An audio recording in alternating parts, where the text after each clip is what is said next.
বোঝো এই যে আর তোমাকে ব্যান্ডেজ করে দিচ্ছি।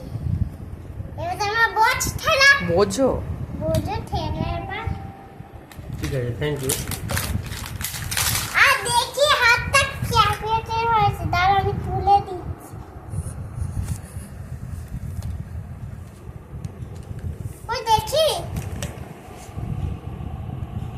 দাঁড়াও আমি দেখছি। এই ঘড়িটা প্ল্যান করে দিচ্ছি।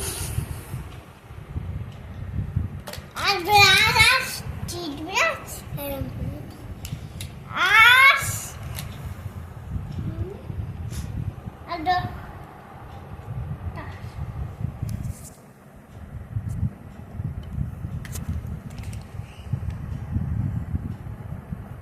ঠিক আছে, ঠিক আছে, হয়ে গেছে। দাঁড়াও উঠছে না কেন এটা? পরে উঠে যাবে।